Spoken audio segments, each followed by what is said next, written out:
Ces quartiers populaires sont des laboratoires du néolibéralisme particulièrement conséquents et des violences policières parce que ça va avec. On l'a vu sous Pinochet, le néolibéralisme qui est né au Chili s'est accompagné d'une fascisation du système et le terme de fascisation doit aussi être à l'ordre du jour aujourd'hui. La répression, c'est aussi que quand on tue nos frères, et majoritairement ce sont des Noirs et des Arabes des quartiers populaires, donc ce sont des frères et des sœurs noirs qui se lèvent pour réclamer la vérité et la justice, ces frères et ces frères noirs subissent des répressions de la part du système. La liberté d'expression qui est là aussi de manière insidieuse, très compromise dans notre pays, par la mainmise des pouvoirs d'argent sur les principaux médias. C'est donc une forme de coup d'État contre la démocratie sociale et politique qui valide l'utilisation pour la 100e fois de l'article du 49.3 depuis 1958. Ce que nous avons compris, c'est que, en fait, il ne s'agissait pas de prendre une mesure, mais simplement d'intimider par l'annonce d'une mesure. Autrement dit, la vérité était quelque chose qui n'avait aucune pertinence. On était dans une politique du n'importe quoi, où on peut dire n'importe quoi, et ça a des conséquences bien réelles, bien que ça n'ait pas de fondement bien réel. Restaurer, élargir, garantir légalement et constitutionnellement les libertés individuelles et collectives, la sûreté des citoyens, les droits civiques, à commencer par le droit de manifestation, et donc interdire, démanteler l'instrument de répression militarisée qui s'est mis en place. La voilà, la guerre civile. La démocratie n'est pas un acquis, c'est une conquête et une reconquête permanente. C'est la société qui s'émancipe et qui se gouverne. Merci.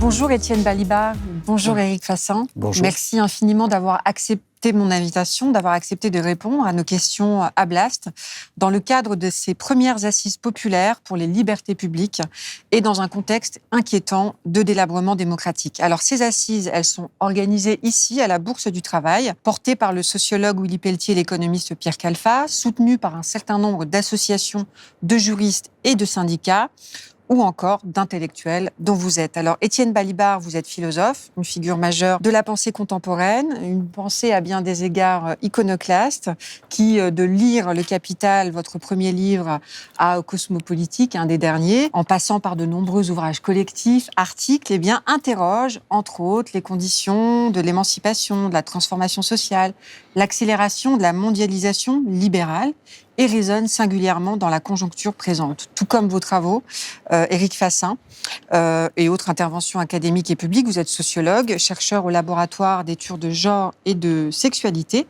et vos axes de recherche qui s'articulent autour des questions sociales, raciales, de genre. D'ailleurs, votre livre de la question sociale à la question raciale, publié en 2009, a fait date dans le débat public, permettent aussi de mieux saisir les enjeux et les problématiques de l'époque. Alors, vous savez souvent, l'un et l'autre, pris position dans l'espace public, la question du savoir et de l'engagement vous préoccupe mutuellement. Et votre présence ici à la Bourse du Travail dans le contexte de ces assises pour nos libertés, au lendemain de la validation du texte de la réforme des retraites par le Conseil constitutionnel et juste après la promulgation de ce texte voulu coûte que coûte, je le rappelle, par le gouvernement et le président Macron, prend vraiment tout son sens. Alors avant de pointer l'enjeu essentiel de ces assises, j'aimerais juste savoir quelle analyse vous faites de cette situation politique, démocratique, institutionnelle. Écoutez, la question est très très vaste. Alors on pourrait parler des heures et je suis sûr qu'on va revenir sur toutes sortes de détails qui nous paraissent à juste titre mériter l'attention et la discussion. Mais pour commencer, il faut être aussi bref que possible. Donc il me semble qu'on est à un tournant de ce mouvement dont la puissance, l'ampleur vont faire date, mais dont l'avenir est très difficilement prévisible. Évidemment, ça dépend de toutes sortes d'impondérables. Fondamentalement, c'est une question de rapport de force, évidemment, entre un gouvernement dont le président de la République est le seul et unique maître. Encore que quelquefois, quand je dis ça, je ne veux pas faire trop de parenthèses, etc., mais je pense qu'il est important de préciser qu'en réalité, contrairement aux apparences, le président Macron n'est peut-être pas le décideur en en dernière instance dans toute cette affaire. Et je pense qu'il faudrait revenir là-dessus. Parce qu'on a quand même très rarement vu dans l'histoire française... On a vu des gouvernements de classe, naturellement. On a vu des gouvernements de droite. On a vu, tu le rappelais tout à l'heure, des gouvernements colonialistes, etc., etc. Mais des gouvernements qui se présentent aussi ouvertement comme étant, en somme, purement et simplement l'organe exécutif de l'oligarchie financière, enfin, d'une classe capitaliste très internationalisée et très concentrée aussi, et très, très financiarisée. C'est quand même relativement rare. Et moi qui suis un vieux lecteur de Marx, j'ai passé ma vie là-dedans, comme vous le racontez, je ne peux pas m'empêcher de penser à des passages du livre que Marx avait écrit en 1850, tout de suite après les révolutions de 48, dans lequel il décrivait justement ou c'est peut-être dans le manifeste communiste, qu'elle disait le gouvernement n'est pas autre chose que l'organe exécutif de la classe financière. Bon, qui a l'air d'être une définition très très réductrice. Hein, bon, et je pense qu'aujourd'hui on s'en approche quand même d'une façon étonnante. Bon, alors il n'est pas le seul représentant. Hein. Peut-être qu'au sein du gouvernement, le maire qui se tient un petit peu dans les coulisses a autant de pouvoir que Macron. Ça serait très bon. Enfin, quoi qu'il en soit, d'un côté on a un gouvernement qui a beaucoup perdu, énormément perdu en termes de légitimité. Bon, et donc, d'une certaine façon, de capacité de gouverner, ça on verra dans les jours qui viennent. Bon, et l'objectif de Macron, semble-t-il, et de ceux que j'ai décrits autour de lui, est aussi quelque chose de très étrange. C'est semble-t-il, d'être quelque chose comme le Thatcher, le Margaret Thatcher français. Il y a des gens qui ont dit ça, mais je suis tout à fait d'accord avec ça. Donc, c'est de casser une fois pour toutes et pour longtemps, si possible, le mouvement syndical, le mouvement ouvrier. Beaucoup d'entre nous, beaucoup de militants, d'intellectuels, de gens de gauche, etc., avaient un petit peu perdu l'espoir dans la dernière période, c'est-à-dire un mouvement qui est d'opinion, qui est massif, hein, bon, qui, semble-t-il, rallie derrière lui contre la réforme des retraites, dont on parlera peut-être aussi, entre 70 et 75% de la population française, avec une grande cohérence, une grande unanimité et une expression politique au sens large du terme, naturellement, qui a réussi déjà depuis plusieurs semaines à tenir tête, d'une certaine façon, au pouvoir. C'est pas les partis politiques, hein, c'est évident, qui sont en pleine décapilotade à gauche, qui se bouffent le nez entre eux avec leurs ambitions, leurs idéologies, leurs stratégies. En revanche, le mouvement syndical, tout d'un coup, fait preuve d'une capacité que je trouve quand même très remarquable, de cohérence, de sincérité, je suis tenté de dire comme ça, et de durée. Bon, tous dirigeants confondus, il y aura peut-être des divergences qui apparaîtront. Bon, il y a eu un premier tournant, au fond, qui était le 49-3. Hein, bon, à la fois parce que on a vu à ce moment-là que il y avait aucun scrupule. C'était vraiment, quoi qu'en dise le Conseil constitutionnel, un forçage de la Constitution. Et pourtant, la Constitution confère déjà à l'exécutif des privilèges exorbitants. Donc il y a eu un premier tournant, et à ce moment-là, tout un tas de gens sont entrés dans le mouvement. Mais maintenant, on est à un deuxième tournant, évidemment. Et ce qui va se passer demain, je suis absolument incapable de le prédire. Mais mon espoir, évidemment, c'est que le rapport de force va durer, hein, et que le mouvement que j'ai proposé d'appeler il y a quelques jours dans un article de l'Humanité une insurrection démocratique et pacifique va trouver des ressources qui lui permettent de tenir bon. Effectivement, le Conseil constitutionnel a noté le caractère inhabituel des procédures, tout en refusant de reconnaître son inconstitutionnalité. J'aimerais bien qu'on en dise peut-être un mot, mais avant, Éric Fassin, pour prolonger cette analyse. Beaucoup de gens l'ont dit, il y a quelque chose comme une crise démocratique. Ça n'est pas nouveau. D'abord, il y a de longue date une inquiétude sur la représentation. Mais cette inquiétude, elle a redoublé depuis, on va dire, les années 2000. On l'a vu d'abord avec le 2002, la première fois où on a vu au deuxième tour le Front National avec Jean-Marie Le Pen. Et depuis, c'est devenu banal et on s'attend bien sûr à ce que ce soit le cas, voire pire, la prochaine fois. La preuve, c'est que si on considère ces élections, eh bien, on s'aperçoit que le nombre de personnes qui votent au deuxième tour pour la candidate ou le candidat du Rassemblement national, eh bien, ça ne cesse de s'élever. C'est pas la chose principale. Au fond, c'est un symptôme. Parce que ce que nous constatons, c'est qu'il n'y a pas besoin que l'extrême droite soit au pouvoir pour qu'il y ait des politiques autoritaires, des politiques brutales et des politiques qui partagent beaucoup d'éléments avec l'extrême droite, par exemple pour ce qui concerne le traitement des migrants et des migrantes. Donc, je crois qu'il y a une crise démocratique. J'avais écrit un livre en 2012, c'est-à-dire à la fin du mandat de Nicolas Sarkozy, qui s'appelait « Démocratie précaire ». Et aujourd'hui, je crois qu'il y a une plus grande évidence peut-être encore que ça n'était le cas, parce qu'à l'époque, on était au moment de la transition entre Sarkozy et Hollande. On pouvait donc se dire que l'alternance représentait un début d'alternative. Manifestement, ça n'a pas été le cas.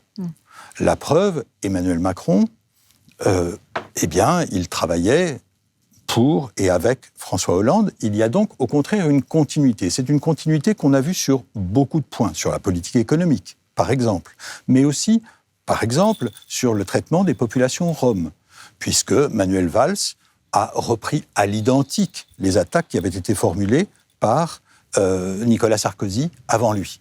Donc, il y a une continuité qui est venue décevoir toute attente de l'idée qu'il y aurait une alternative. Et en particulier, c'est cela qu'a fini d'incarner Emmanuel Macron avec son « en même temps ». L'extrême droite dit ni droite ni gauche, et Emmanuel Macron dit et droite et gauche. En général, quand on dit ça, ça ne finit pas à gauche. C'est vrai pour l'extrême droite, c'est vrai pour Emmanuel Macron. Il y a de ce point de vue-là quelque chose qui sape les fondements même de la logique démocratique. Alors bien sûr, ça prend des formes qui sont constitutionnelles.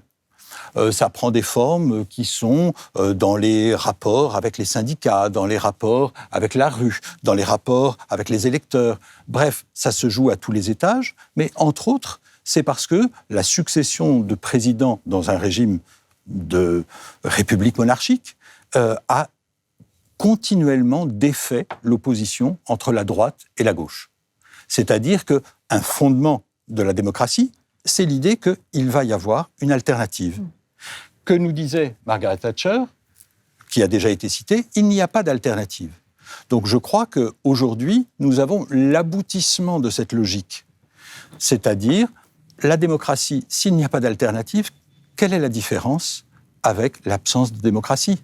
Ça n'est donc pas un hasard si des formes extérieures, en quelque sorte, de l'absence de démocratie, telles que les violences policières, viennent conforter cette logique générale, à savoir, il n'y a pas d'alternative. Alors ça nous mène à la question que je soulevais précédemment pour revenir, qui s'appuie effectivement sur cette décision constitutionnelle, une décision donc qui renforce, selon les observateurs, avec la formule consacrée, renforce l'exécutif et qui sera lourde de conséquences, selon un certain nombre de constitutionnalistes, tout simplement parce que c'est une forme de contournement de délibération parlementaire qui est pratiquement instituée. Alors, ça pose cette question de légalité, légitimité et de pente. Vous parliez de continuité. Est-ce qu'on ne serait pas, à un moment, une forme de pente vers l'illibéralisme dont on parle de plus en plus ouvertement aujourd'hui concernant ce régime d'Emmanuel Macron? Le terme illibéral, il a été utilisé, par exemple, et même revendiqué, dans le cadre de la Hongrie de Viktor Orban. Et il a été commode de penser qu'il y avait des régimes libéraux et des régimes illibéraux. En particulier, c'est une carte qu'a pu jouer Emmanuel Macron lui-même. Après tout, lorsqu'il était candidat, il célébrait Angela Merkel qui avait sauvé l'honneur de l'Europe par son traitement des migrants lors de la crise supposée des réfugiés en 2015. Donc, en fait, on s'est aperçu que c'était une simple mise en scène, qu'il a continué de jouer, par exemple, en s'opposant à l'Italie illibérale, mais régulièrement, il va s'opposer à des dirigeants supposés illibéraux. Cela dit, qu'est-ce qu'il fait en faisant cela ? Il ne fait pas autre chose, simplement, il dit « ce ne sont que des mots, peu importe le contenu ». Bien sûr, je vais continuer d'avoir la politique migratoire qui est la mienne, mais aussi les violences policières que nous connaissons. Mais qu'est-ce qu'il dit face aux violences policières? Il dit on ne peut pas parler de violences policières dans un état de droit. Ce qui est vrai, sauf que ça dit les choses de manière très éloquente. On ne peut pas en parler. Pourquoi on ne peut pas en parler? C'est parce qu'on n'a pas le droit d'en parler. Et pourquoi il ne faudrait pas en parler? Parce qu'il y en a. Tout le monde le sait bien. Donc le déni de la réalité, le fait que les mots ne veulent plus rien dire, ça participe d'une gouvernementalité qui n'est pas propre à Emmanuel Macron et qui est partagée par des régimes supposément libéraux comme la France et des régimes dont tout le monde sait qu'ils sont illibéraux comme la Hongrie de Viktor Orban. Oui, moi je suis... De pente autoritaire oui, qui s'appuie sur la légalité des lois. De l'évidence. Et c'est important, bien entendu, de le dire. Bon, ceci étant dit, le maniement de ces mots est compliqué parce qu'ils ont, au fond, une signification, analytique ou descriptive qui est très plastique, qui est très flottante, bon, qui en plus évolue historiquement. C'est évidemment le cas pour le libéralisme. Bon. Et puis, d'autre part, ce sont des instruments de propagande idéologique ou de contre-propagande idéologique, etc. Bon, personnellement, j'ai jamais été un grand enthousiaste de la notion de néolibéralisme. Cette idéologie n'est pas innocente, bien entendu. Bon. Et il y a un terrain en particulier sur lequel j'ai été convaincu, finalement, qu'il fallait prendre la notion au sérieux. C'est celui de l'analyse, je dirais, des nouvelles formes d'individualité ou de subjectivité que le capitalisme d'aujourd'hui non seulement favorise, mais essaie d'imposer de toutes les façons possibles. Aujourd'hui, beaucoup, Eric lui-même et d'autres, etc., on va analyser en combinant en quelque sorte l'héritage de Marx avec celui de Michel Foucault. Bon. Alors tout ça, on pourrait dire, est concentré en particulier dans cette notion à la fois ahurissante et terriblement efficace de l'entrepreneur de soi-même. Alors qu'en réalité, il s'agit de les jeter dans la concurrence la plus féroce et la plus sauvage, où ils n'ont pas d'autre choix que de se surexploiter eux-mêmes, en quelque sorte, pour survivre. Donc, cette nouvelle forme de précarité, à beaucoup d'égards, rejoint une des significations originelles de la notion de prolétariat, mais lui ajoute des éléments qui sont propres au capitalisme d'aujourd'hui. Et donc, le néolibéralisme, à beaucoup d'égards, c'est pas la continuation du libéralisme, c'est la liquidation du libéralisme, ou de certains aspects du libéralisme. Bon. Du coup, illibéralisme, je pense que nous avons besoin de mots qui ne peuvent pas être des mots faibles, des litotes, si vous voulez, pour décrire en effet la dérive autoritaire des régimes politiques comme le nôtre en France. Donc il ne faut pas mâcher ces mots, si vous voulez. La militarisation de la police, l'instrumentalisation à certains égards de la justice, dont il est beaucoup question dans ces assises, mais qui est en même temps un lieu de conflit très important. Ceci étant dit, il ne faut pas s'enivrer, je dirais, de mots qui amènerait à effacer toutes les distinctions entre les situations qu'on peut observer dans le monde d'aujourd'hui, du point de vue justement de l'État, des libertés individuelles et collectives, disons de la capacité, on pourrait dire, des citoyens de résister à certaines tendances autoritaires. C'est-à-dire que nous ne vivons pas dans le totalitarisme, nous ne vivons pas dans un état de surveillance électronique quotidienne, pas encore en tout cas, de déplacement des citoyens dans la vie. Nous vivons dans un état où les partis politiques sont en déshérence et dans une certaine mesure en décomposition. Il est certain que ça arrange le pouvoir à beaucoup d'égards.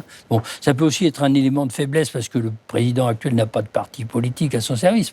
Mais nous ne vivons pas dans un système de partis uniques, de droit ou de facto, etc., etc. Donc une des importances du mouvement actuel, au fond, je dirais, et de ce qui se discute aujourd'hui dans les assises auxquelles nous participons, c'est de tirer la sonnette d'alarme en disant nous sommes depuis déjà longtemps, évidemment, sur une pente qui est extrêmement dangereuse et qui pouvait sembler, à certains égards, irrésistible parce qu'elle obéit à des tendances lourdes du capitalisme d'aujourd'hui. Je pense que, effectivement, le travail universitaire, et c'est la raison, je crois, pour laquelle nous sommes sollicités, par vous peut-être, mais aussi pour l'ensemble de cette journée, c'est d'essayer de travailler les mots travailler les concepts, pour essayer d'analyser de manière plus précise, d'être un peu moins captif des mots, donc de faire notre métier. Et je crois qu'effectivement, il est important, par exemple, sur un terme comme néolibéralisme, d'essayer de l'utiliser de manière productive. C'est-à-dire pas simplement pour dire c'est une forme de libéralisme hard. Donc, par exemple, ça permet de réfléchir au fait que le rôle de l'État n'est pas le même lorsqu'on est dans un monde libéral, qui est censé laisser faire le marché, ou dans un monde néolibéral où on va renflouer les banques, par exemple. Mais aussi, lorsqu'on essaie de réfléchir au monde libéral, c'est un monde qui était fondé sur le partage entre la sphère publique et la sphère privée. Pourquoi aujourd'hui vivons-nous dans un monde où le féminisme est possible ? C'est-à-dire où on peut remettre en cause l'évidence de ce partage. Et bien sûr, il ne s'agit pas seulement du féminisme, mais de l'ensemble des questions minoritaires qui sont posées. C'est précisément parce que il n'y a pas un partage accepté par tout le monde entre la sphère publique et la sphère privée. Donc il y a des changements importants qui ne sont pas seulement du côté des régimes qui nous sont imposés, mais du monde dans lequel nous vivons et à partir duquel nous pouvons construire nos subjectivités, comme le rappelait tout à l'heure Étienne Balibar. Ce que j'ajouterais, c'est que, effectivement, en ce moment, un des enjeux, ça n'est pas de dire tout est pareil partout, mais c'est de dire attention, il y a des pentes que nous retrouvons dans des pays différents. Je vais prendre un exemple sur des formes de répression qu'on a pu rencontrer en Turquie. Bien évidemment, et Étienne connaît bien ces questions, bien évidemment, les universitaires se retrouvent en prison ou en procès en Turquie, ce qui n'est pas notre cas dans l'ensemble. Toutefois, nous voyons bien que dans beaucoup de pays aujourd'hui, se déploient, et des pays dont les régimes semblent très différents, des rhétoriques qui peuvent être utilisées presque à l'identique et qui vont du Brésil de Bolsonaro aux États-Unis de Trump, mais en passant aussi par la Russie de Poutine, contre la culture woke, contre la cancel culture, contre, en France, on parle plutôt d'islamo-gauchisme, mais ça revient au même, où on voit une circulation, par exemple, internationale des discours transphobes qui ont pris une importance considérable, alors que personne ne s'intéressait à cette question avant que les réactionnaires ou tout autre terme qu'on voudra choisir ne s'en emparent. Donc, en fait, on s'aperçoit qu'il y a une circulation internationale, premièrement, mais que cette circulation internationale, deuxièmement, elle n'est pas départagée avec, d'un côté, des régimes qui resteraient fidèles aux valeurs démocratiques et d'autres qui seraient devenus antidémocratiques. Il y a un continuum et nous sommes mobilisés aujourd'hui parce que nous avons l'impression qu'il y a eu des reculs très importants.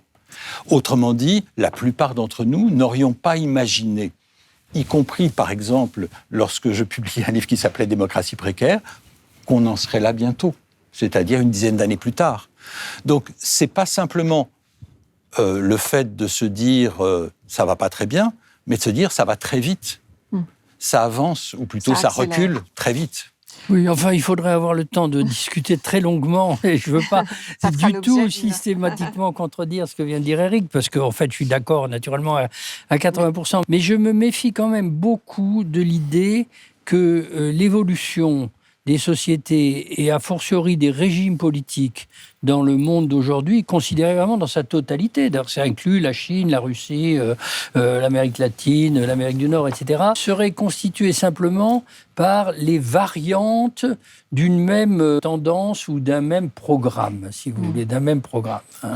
Je crois que de ce point de vue, il y a quand même des différences qui ne sont pas seulement des seuils, mais qui tiennent à l'histoire. Hein, qui tiennent à l'histoire. Je vous avais développé un peu la situation sur la menace des libertés académiques. C'était un peu le sens de votre intervention. Donc, à l'heure où finalement, ce qui est interrogé, c'est aussi la marche des contre-pouvoirs. On peut se dire que le contre-pouvoir, il est ici, il est en ce moment, que c'est aussi un lieu de la politique. Et ce qui a donné naissance à ces assises, c'est précisément ce dont vous parliez tous les deux, cette alerte sur ces menaces perpétuées, accélérées. Donc j'aimerais bien que vous nous disiez un mot précisément sur le champ académique et sur ces menaces qui ont pu accompagner le quinquennat, en tout cas le premier quinquennat d'Emmanuel Macron, par exemple. Je trouve qu'il est utile en tout cas dans ma position, d'essayer de parler pas seulement du monde en général, mais aussi du monde dans lequel je suis immédiatement, c'est-à-dire je suis universitaire. Donc, par exemple, les réformes néolibérales, eh bien, nous les voyons avec la LRU ou avec la LPR plus récemment, mais aussi nous voyons qu'elles peuvent croiser une dimension xénophobe. Ça a été le cas du programme Bienvenue en France, dont le nom, ironiquement, signalait que les gens qui venaient d'en dehors de l'Europe étaient beaucoup moins bienvenus et qu'ils allaient devoir payer 10-15 fois plus pour étudier que les Européens. Alors c'était une réforme xénophobe, mais c'était aussi une réforme néolibérale, puisqu'elle préparait la possibilité d'élargir à l'ensemble des étudiantes et des étudiants, c'est-à-dire que ça aurait permis, ou ça permettra, eh bien, de considérer qu'au fond, on doit payer pour ses études. Et ça, c'est un changement très important, parce que ça veut dire que ça n'est plus un investissement de la nation, c'est un investissement familial. Cette privatisation, en quelque sorte, de la logique des études, eh bien, elle s'inscrit dans ce monde néolibéral et elle joue la carte de la xénophobie, c'est-à-dire qu'on commence par l'accepter pour les étrangers extra-européens et donc on pourra ensuite le faire pour les autres. Ça, c'est une logique qui ne s'en prend pas aux savoirs eux-mêmes, mais aux conditions d'exercice de ces savoirs. Mais ce qu'on a vu ensuite, c'est que comme le monde universitaire s'est aussi mobilisé, il s'est mobilisé sur d'autres combats, la loi travail par exemple, mais il s'est mobilisé sur des enjeux propres au monde universitaire, tels que ceux que je viens d'évoquer. Eh bien, on s'est aperçu que, alors même que nous pouvions avoir l'impression que ça n'avait qu'un impact modéré, manifestement, ça dérangeait suffisamment le pouvoir pour qu'on s'en prenne aux universitaires. Et on a vu en particulier que la campagne présidentielle, elle a été ouverte à certains égards en juin 2020, c'est-à-dire au sortir du premier confinement, au moment où on vient d'avoir une première manifestation organisée par le comité Adama Traoré, qui en annonce une deuxième très importante.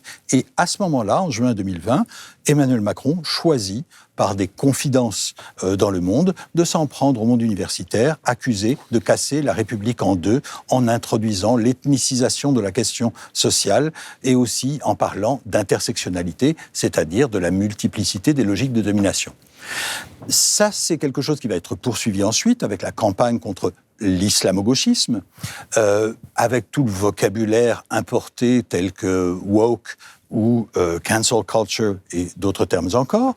Donc, en fait, cette campagne qui va mener à la loi sur le séparatisme, elle nous montre qu'il y a un lien avec le monde social, pas simplement le monde universitaire, mais qu'il y a une bataille qui se joue. Ça va être repris par Jean-Michel Blanquer, qui, en octobre 2020, juste après la mort de Samuel Paty, accuse les universitaires en considérant qu'il y aurait une complicité intellectuelle avec le terrorisme et qu'il y aurait des auteurs intellectuels de l'assassinat de Samuel Paty. Ces accusations extrêmement graves, extrêmement violentes. De terrorisme intellectuel, Obscène. plus récemment. Obscène. Voilà. Par Darmanin. Mais le terrorisme intellectuel, tel qu'il est dit par Darmanin, vise en fait la gauche en général.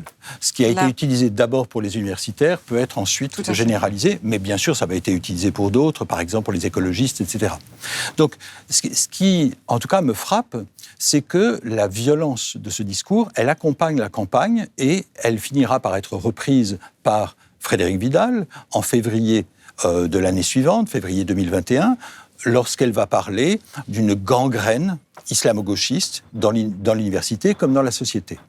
Et elle appelle, elle décide, elle annonce une enquête sur l'islamo-gauchisme à l'université. Bien sûr, beaucoup protestent. 23 000 personnes, en particulier dans le monde universitaire, signent pour appeler à sa démission. Et le CNRS résiste, les présidents d'université résistent. Toutefois, c'est une politique efficace en ce sens qu'elle intimide. Combien d'étudiants, combien de profs vont renoncer à des sujets qui sont mal vus, qui risquent d'entraîner des ennuis, qui risquent de faire qu'on n'aura pas de bourse pour quelqu'un qui veut faire une thèse, ou bien qu'on n'obtiendra pas de financement, ce qui est une des conditions de possibilité de la recherche. Le fait que, par exemple, le CNRS a décidé de ne plus mettre en avant les questions de genre, ce qu'il faisait depuis de nombreuses années. manifestement, soit ça n'est plus une priorité, soit ça apporte des ennuis. On pourrait multiplier les exemples. Je crois que c'est une politique qui ne repose pas sur une véritable enquête. Nous l'avons appris tout récemment, après 2 ans en faisant appel à des avocats. Il n'y a pas eu d'enquête, mais ça a eu des effets quand même. Autrement dit, l'effet d'annonce, ça n'est pas vide. Les annonces, elles ont des effets. Et ça, c'est ce que nous voulons dire, c'est que les mots sont importants, même quand ils ne reposent sur rien. Ils ont des effets. Mais le plus grave, c'est que, bien sûr, ça veut dire que la parole publique, tout le monde sait qu'elle est vide. Le ministère lui-même dit « mais non, c'était juste une annonce ». Ça pose la question de la vérité dont vous parliez. Ça pose la question, premièrement, de la vacuité de la parole publique. Lorsque nous entendons quelque chose, nous pouvons présumer que ça ne veut rien dire. Ce qui est très grave, parce que la parole publique, c'est important en démocratie. Et donc, effectivement, ça pose aussi la question de la vérité. Pourquoi s'en prend-on au savoir critique ? Parce que, et en tout cas, c'est moi l'idée que j'essaie de défendre, c'est pas seulement parce que nous parlons du monde social et que le monde social parfois communique avec le monde universitaire, ne serait-ce qu'à travers les étudiants et étudiantes, à travers les précaires, à travers toute la communauté universitaire, mais je crois aussi, de manière vraiment importante, ce qui est en cause, c'est le statut de la vérité. C'est-à-dire que nous avons aujourd'hui des discours gouvernementaux en France comme dans d'autres pays qui justement sont censés ne pas appartenir aux mêmes catégories. Je pense donc à Bolsonaro, je pense à Trump. Des gouvernements qui disent... Vous pensez à Xi Jinping aussi, si Absolument, mais je connais beaucoup moins bien, donc je n'y hasarde pas. Mais je pense que beaucoup de gouvernements aujourd'hui disent n'importe quoi, c'est-à-dire ne se contentent pas des fake news, c'est-à-dire de dire des choses qui sont des contre-vérités. Ils disent des alternative facts, des faits alternatifs, c'est-à-dire quelque chose qui n'a plus rien à voir avec la vérité. Ça n'est même pas l'hommage que représente le mensonge par rapport à la vérité. Le mensonge essaie de se faire passer pour une vérité. Le n'importe quoi, eh bien, ne cherche même pas à dire que ça a un rapport avec la vérité. Et ça, c'est très grave en démocratie parce que ça veut dire que, au fond, tout se vaut. Et ça, c'est le succès de quelqu'un comme Trump. Et ça pose la question, certains appellent ça le bullshitisme d'ailleurs. Absolument, et effectivement, lorsque j'essaie... Le bullshitisme. Je suis d'autant plus d'accord que c'est le terme que j'utilise pour traduire n'importe quoi. C'est ça. La politique du n'importe quoi, c'est le bullshit, qui est un concept philosophique étudié par le philosophe de Princeton, Harry Frankfurt, qui explique la différence entre le mensonge et le bullshit. Oui. En tout cas, cette question de la vérité, elle est assez primordiale, Étienne Balibar. Il y a par définition, en démocratie, un rapport intrinsèque, on pourrait dire, entre le régime du discours et le rapport qu'il entretient avec la question de la vérité, qui n'est jamais simple, parce que la vérité en politique, la vérité dans le domaine des sciences... académiques, etc. Tout ça, ça mérite des analyses soignées. Mais il y a un rapport entre ce problème, et puis d'autre part, en effet, le problème des luttes, des contre-pouvoirs et des affrontements sociaux. Donc, le mot qui... Peut-être si on le prend au pied de la lettre, c'est la lecture des textes de Foucault sur la liberté, le courage de la vérité, la liberté de parole, la parésia des Grecs qui m'avait fait penser à ça, c'est le mot contradiction. Il faut pas éviter la contradiction, mais il faut pouvoir porter la contradiction et la creuser jusqu'au point où elle révèle, si vous voulez, où elle met en évidence quels sont les véritables enjeux d'une situation. Donc, le moment dans lequel nous nous trouvons à contre-courant et à l'envers de cette dégénérescence que décrivait à l'instant Éric, et qui n'affecte pas seulement l'université, elle affecte la presse, elle affecte toute la sphère publique, d'une certaine façon.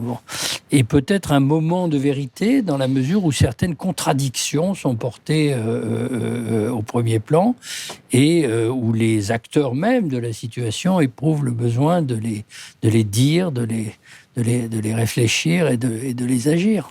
En tout cas, pour finir, ça appelle à plus de mobilisation populaire, mais mobilisation comme disait mon philosophe de prédilection, Spinoza, sed, en latin, je m'en excuse, sed intelligere, c'est-à-dire pas mobilisation aveugle, mais c'est pas ce qu'on voit en ce moment. Mobilisation réfléchie, mobilisation alors, justement, lucide. vous avez tous les deux, je crois, signé un appel appelant au retrait, puis à l'abrogation de cette réforme, en disant qu'il fallait aller jusqu'au bout. Alors ma question, c'était jusqu'où faut-il aller, maintenant que cette loi a été adoptée? Toute la question est de savoir, je m'excuse de reprendre la parole avant toi, tu auras le dernier mot, mais toute la question est de savoir dans quelle mesure la décision de la nuit dernière, et tout le monde a remarqué évidemment la précipitation avec laquelle le gouvernement, la présidence de la République elle-même, annonçait l'entrée en vigueur de la loi à quelques heures de distance de la décision du Conseil constitutionnel, ce qui prouve que tout ça était complètement planifié, je dirais. Bon, il pouvait y avoir des anicroches, mais il n'y en a pas eu de leur point de vue. Et donc, dans toute la question est de savoir si ça met un terme au débat. Alors, naturellement, on va nous marteler l'idée que désormais, maintenant, la question est réglée parce que, comme on a dit, le processus démocratique, le cheminement démocratique et constitutionnel est allé à son terme. Mais il est grevé de tellement de contradictions internes, justement, ce processus, dont tout le monde est conscient, qu'en réalité, la question se pose encore. Bon, alors naturellement, ça dépend, comme j'allais dire, du courage, ou disons, du non-découragement des gens qui ont manifesté, qui ont essayé de faire grève malgré le prix que ça coûte en ce moment, avec l'inflation, etc., différents endroits en France, ou de se manifester d'une autre façon. C'est pas rien de tout ça n'est facile. Et pourtant, peut-être que je prends mes désirs pour des réalités, mais je sens comme une espèce de volonté de résistance, de pas accepter le fait accompli, si vous voulez. Bon, et donc de chercher. C'est ça le problème, de chercher des formes d'organisation, des modalités d'action qui marquent clairement qu'en réalité, les choses ne sont pas terminées. Et la phrase importante qui a été prononcée par un des dirigeants, et moi au départ, c'est pas mon camp, si vous voulez, mais que je salue dans toute cette séquence, c'est-à-dire Laurent Berger de la direction de la CFDT, au nom de l'intersyndicale, naturellement, en accord avec les autres, c'est nous n'allons pas retourner, comme si de rien n'était, négocier avec le gouvernement. On nous dit qu'il y aura une réunion mardi, après la promulgation de la loi par le président de la République. Mais je vous le dis, nous n'irons pas. Nous rentrerons pas dans un agenda politique. La vie des gens, la vie des travailleurs qui ce soir sont déçus parce qu'ils vont devoir travailler plus longtemps, on l'a vu aussi dans vos reportages, elle n'est pas une séquence. Et donc nous ne rentrerons pas dans une nouvelle séquence parce que cette séquence-là n'est pas terminée. Donc implicitement, il n'a pas redit on va mettre la France à l'arrêt, mais il a dit, et ils ont dit, les syndicats, et d'autres le disent à leur façon dans le pays tout entier, que ce gouvernement s'est mis lui-même dans une situation où il ne doit pas pouvoir gouverner selon sa propre autorité, comme si de rien n'était. Le sens du mouvement tel que je le comprends, c'est ni Macron ni Le Pen. On nous dit tous les jours que Le Pen monte dans les sondages, probablement vrai, mais j'ai tendance à penser que de ce côté-là aussi, les choses ne sont pas jouées. Ce qu'on constate, c'est que tout le monde revendique la démocratie, y compris le président de la République. Simplement, la définition qu'il donne implicitement ou explicitement de la démocratie, c'est « j'ai été élu ». Oui. C'est tout. Ce qui veut dire que les gens qui, au deuxième tour, ont voté contre Marine Le Pen, ne comptent pas. Puisqu'il dit « j'applique mon programme ». C'est comme s'il avait été élu pour son programme. Deuxièmement, la rue ne compte pas. Troisièmement, les sondages ne comptent pas. Quatrièmement, les syndicats ne comptent pas. Cinquièmement, le Parlement ne compte pas. Bref, c'est une démocratie réduite à sa plus simple expression. Ça veut dire que quand on n'est pas d'accord avec ça, ce qu'on veut, c'est le contraire. C'est-à-dire, on réfléchit au fait que c'est un moment où, par exemple, il y a une union syndicale inhabituelle et relativement durable. On a justement, puisqu'il était question de la CFDT, pris l'habitude de savoir qu'à la fin, la CFDT passe de l'autre côté. Là, c'est pas le cas. Donc, c'est un moment très intéressant. Et c'est un moment où on s'aperçoit que, bien sûr, on pourrait opposer, par exemple, la rue aux syndicats. Est-ce qu'on y a intérêt ? Je ne crois pas. Il me semble que, précisément, si on veut étoffer la démocratie, au contraire de cette réduction, de ce rétrécissement proposé par le pouvoir, eh bien, il faut essayer de jouer toutes les cordes à la fois. Donc ça veut dire que, en fait, ça se passe partout à la fois, mais qu'on a intérêt à bien réfléchir à chaque étape à comment éviter que ça ne devienne les uns contre les autres. C'est-à-dire, il faut savoir contre quoi on se bat. Et ce contre quoi on se bat, c'est pas seulement contre la réforme des retraites, c'est contre l'idée que la démocratie serait réduite à l'idée « j'ai été élu, c'est tout ». Parce qu'à ce moment-là, ce sera vrai, peut-être, demain, pour Marine Le Pen. C'est ça que ne nous dit pas Emmanuel Macron. C'est que si on applique son principe, eh bien, ça pourrait tout aussi bien valoir pour des dirigeants qui revendiquent d'être extrême droite. C'est-à-dire qui ne se contentent pas d'avoir des politiques autoritaires, etc., mais qui le revendiquent haut et fort. Je crois que nous sommes à un moment où il est très important de refuser cette définition et d'essayer de faire en sorte que toutes les dimensions possibles qui vont de la rue aux syndicats, en passant par les parlementaires, et on peut multiplier encore les formes d'organisation intermédiaire, ce qui se joue aujourd'hui autour de la LDH. Les associations, les juristes, la Ligue des droits de l'homme. Ce qui se joue autour de la Ligue des droits de l'homme est très significatif, mais on l'a moins remarqué. Ce n'est pas seulement la Ligue des droits de l'homme qui est attaquée, et bien sûr c'est très grave, mais c'est aussi l'institution du défenseur des droits, Claire Hédon, qui a été attaquée. Autrement dit, une institution de la République est attaquée en considérant qu'elle fait son travail, ce qui n'est pas bien. Parce que à quoi sert le défenseur des droits en tant qu'institution, donc la défenseur des droits en tant que personne? Eh bien, elle est là pour défendre les droits des citoyens face au pouvoir public. C'est son métier, c'est sa fonction, telle qu'elle est définie par la République dans laquelle nous sommes censés vivre. Donc, comment peut-on accepter cet appauvrissement démocratique? Je crois que c'est ça qu'il faut essayer de penser aujourd'hui. Le défenseur des droits, c'est une fonction très importante, y compris, nous l'avons vu avec Jacques Toubon, qui n'était pas l'espoir principal de la gauche jusqu'alors et qui s'est révélé finalement une des meilleures incarnations d'une définition républicaine des droits. Je crois que nous pouvons le voir partout. Comment faire pour que tout ça aille dans le même sens, au lieu de conflits qui vont se jouer sur la prééminence de la rue ou des syndicats ou des partis, etc. En tout cas, ce registre du discrédit et de la délégitimation qui touche aussi bien la LDH que le champ universitaire, que les organisations syndicales, associatives, est vraiment au cœur des discussions qui animent ces assises aujourd'hui. Donc, c'est très important, effectivement, de finir sur cette note. Et je vous remercie infiniment tous les deux pour cette discussion. Et je vous libère pour assister à la fin de cette plénière mais oui, avec enthousiasme. On a beaucoup de choses à entendre. Merci beaucoup. Merci à vous.